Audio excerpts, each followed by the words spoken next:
નમસ્કાર, હું ચિરાગ. આપનું સ્વાગત છે વધુ એક એપિસોડ એન્કાઉન્ટરના. અને આજે આપણી સાથે છે ગુજરાત ભાજપના પૂર્વ પ્રમુખ અને હાલમાં બીજેપીના રાષ્ટ્રીય ઉપાધ્યક્ષ એવા પુરુષોત્તમભાઈ રૂપાલા. આપનું સ્વાગત પુરુષોત્તમભાઈ. નમસ્કાર.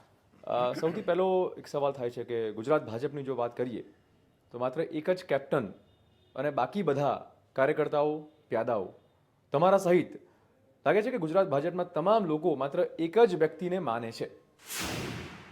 બહુ સરસ સવાલ કાઢ્યો આપે, અને આપે એક જ શબ્દ વાપર્યો, પણ મારે આપને થોડા કરેક્ટ કરવા છે.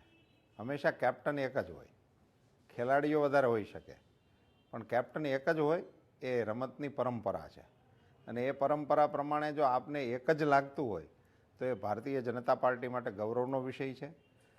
એક નેતા તરીકે કોઈનું પ્રસ્થાપિત થવું એને કદી પણ ક્યારેય માઇનસ પોઈન્ટ તરીકે ના જોઈ શકાય. આઝાદીની લડતમાં જ્યાં સુધી ગાંધીજી પ્રસ્થાપિત નહોતા થયા ત્યાં સુધી એ લડત પરિણામલક્ષી નહોતી બની શકતી. એ પ્રસ્થાપિત થયા તો લડત પરિણામલક્ષી બની શકી. સુશાસન એ નરેન્દ્ર મોદીના પ્રસ્થાપિત થવાની સાથે જોડાયેલી બાબત છે, અને ભારતીય જનતા પાર્ટીમાં જો એમને એક જ કેપ્ટન તરીકે જોવામાં આવતા હોય તો એ ભારતીય જનતા પાર્ટી માટે ગૌરવનો વિષય છે, આનંદનો વિષય છે. પણ એ રીતે પણ જોવાય કે ક્યાંક ને ક્યાંક પક્ષ કરતા વ્યક્તિ મોટો થયો, એટલે વિરોધીઓ એવું જ કહે છે કે એ પછીનો વિષય છે. બીજો એવું નથી. બીજો એક વિષય એમાં તમે અગાઉ જોડ્યો હતો, એનો ખુલાસો કરવો જરૂરી લાગે છે. એમાં તમે પ્યાદા શબ્દ વાપર્યો હતો. ભારતીય જનતા પાર્ટીમાં કોઈ કાર્યકર્તાને કોઈ પ્યાદું બનાવી ના શકે. ભારતીય જનતા પાર્ટીના કાર્યકર્તાઓની એક ખુમારી અલગ હોય છે, એક વ્યવસ્થા અલગ હોય છે. એક સામાન્ય કુટુંબમાંથી આવેલો માણસ, નરેન્દ્રભાઈ મોદીનો કૌટુંબિક ઇતિહાસ એટલે શું? કયું કુટુંબ? આજે ભાઈ એમના પરિવારના કોઈ નામ અહીંયા કોઈ જાણતું નથી, અને કોઈ એમને ઓળખતું પણ નથી. એ પ્રકારની એમની કોઈ પેલી નથી, અને તેમ છતાં આજે આપને પણ એમ કે એક જ શબ્દ લગાડવો પડે, એ એમના ઊભા થયેલા ચરિત્રનું કુલ પરિમાણ છે. પરિણામ નહીં, પરિમાણ છે. હવે બીજો ક્વેશ્ચન જે હતો એ મને આન્સર આપો.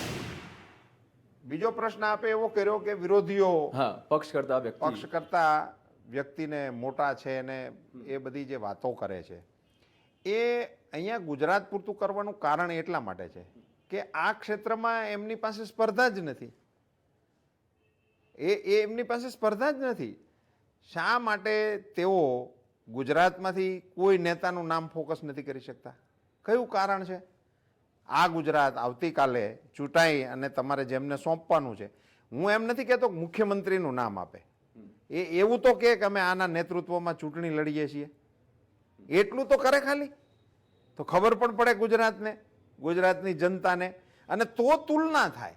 હવે એ જ્યારે થઈ નથી શકતી, હું તમને એમ પૂછું છું કે ગુજરાત કોંગ્રેસના નેતા તરીકે દિલ્હીની આખી કોંગ્રેસને ચલાવે છે અહેમદભાઈ, એ ગુજરાતના છે.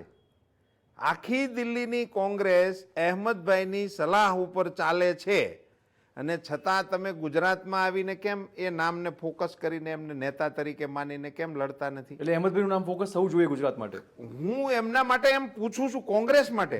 હવે જ્યારે એમની પાસે આ અગવડતા છે, તો ત્યારે એ અગવડતાનો સચોટ જવાબ નહીં આપવાને બદલે અમારા નેતા એમ કે પાર્ટી કરતા વ્યક્તિ મોટી થયા છે અને પાર્ટી કરતા વગેરે.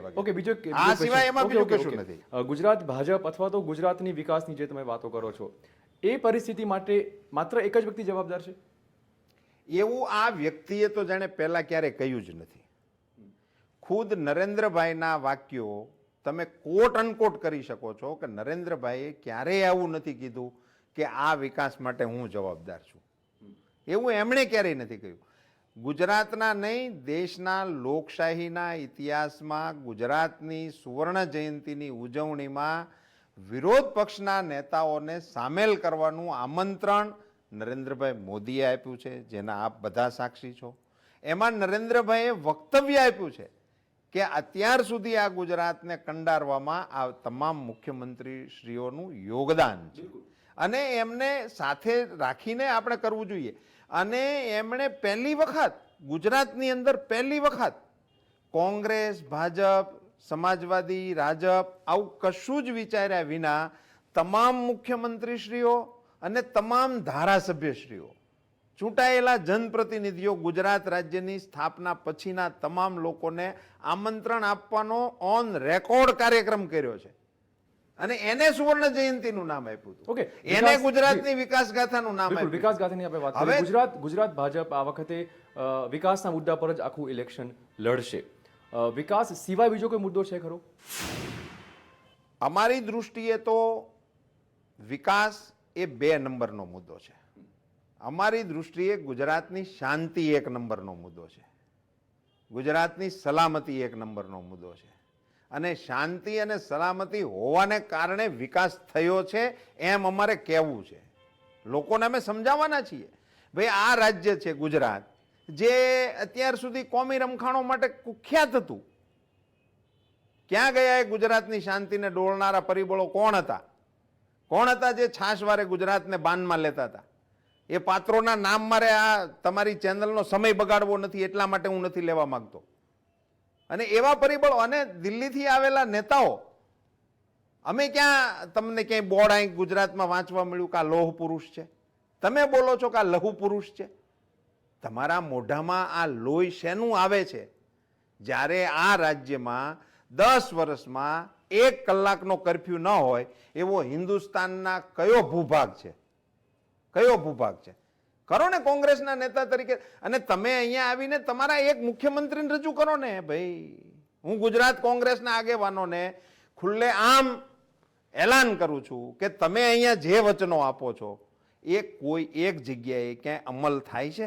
અચ્છા, જ્યાં તમારી 10 સરકારો છે. કોંગ્રેસ એવું જે 10 હમણાં નવી એક નીકળી છે જાહેરાત, એમાં 10 મુદ્દા આપ્યા છે કે આ મુદ્દાએ ભાજપે ઇલેક્શન લડ્યું હતું પણ હજુ આટલા વર્ષોમાં ભાજપે આ મુદ્દા પરિપૂર્ણ કર્યા નથી. એમાં નર્મદાનો મુદ્દો હોય કે શિક્ષણનો મુદ્દો હોય કે સરકારી શાળાઓની ઘટતી સંખ્યા હોય. બિલકુલ. આપે નર્મદાથી શરૂ કર્યું. જી, નર્મદા બંધાઈ ગયો, પૂરો થઈ ગયો છે. સ્પીલવે સુધીનું કામ પૂરું થઈ ગયું છે. એમાં ફેબ્રિકેશન કરી અને ગેટ બંધ કરવાનું કામ બાકી છે. ટેકનિકલી આપની જાણ માટે ને ગુજરાતની જનતા જાણે એટલા માટે. આ દરવાજા લગાડવા માટેની મંજૂરી ગુજરાતની સરકાર 2 વર્ષથી દિલ્હીની સલ્તનત પાસે માગે છે.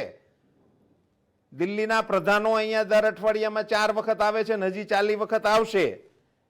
એકાદ જણ આની વિશે કોમેન્ટ તો કરે કે ભાઈ આ પરમિશન દિલ્હીમાં ગુજરાતની 2 વર્ષથી પડતર છે એ ભાજપની માગણી છે? પેટા કેનાલની વાત કરીએ તો આ ભાજપની માગણી છે? આ કેનાલમાં પાણી ચડાવવા માટે દરવાજો બંધ કરવો પડે. પેટા કેનાલનું કામકાજ દરવાજો બંધ કર્યા પછી પાણી કેનાલમાં ચડે ભાઈ. અને 2 વર્ષથી પેન્ડિંગ છે, પ્રમ દિવસની નથી ગઈ.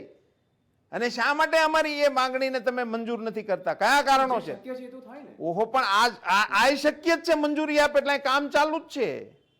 એજન્સી ફિક્સ છે, કામ તૈયાર કરેલું છે. દરવાજા બહાર બનાવેલા ફીટ છે ને ઇરેક્ટ કરવા માટે 2 વર્ષનો સમય જોઈશે. એને માટે શું જવાબ છે? પણ અશક્યતા હવે પાછળની આ વાત છે, જેમ તમારે જે મુદ્દાઓ ઉપર આવવું હોય એ મુદ્દાઓ ઉપર અમારી પાસે એના જવાબો છે. પણ એની ડિસ્કશન કરવાને બદલે શા માટે એ લોકો અમારી આ ગુજરાતની માંગણીને ન્યાય આપતા નથી? ઉપરાંત જ્યારે દિલ્હીથી આવે છે ત્યારે તો આપે એમ. હું ગુજરાત કોંગ્રેસના નેતાઓ પાસેથી અપેક્ષા નથી રાખતો કે એ બોલે, એની મારી અપેક્ષા નથી, કારણ કે એ નહીં બોલી શકે. પણ દિલ્હીથી આવે છે એ તો બોલે. મનમોહનસિંહજી જેમને અહીંયા મોકલે છે, સોનિયાજી જેમને અહીંયા મોકલે છે, એ તો દિલ્હીના સમાચાર અહીંયા અમને દે. એ આવે છે એટલે અમે કહીએ છીએ અને અમે બોલીએ છીએ કે અમારા મુખ્યમંત્રી બોલે છે. ચર્ચા કરીશું કે ગુજરાત ભાજપની આગામી ઇલેક્શનમાં દશા અને દિશા કયા પ્રકારની રહેશે, પણ તે પહેલા સમય છે એક બ્રેકનો.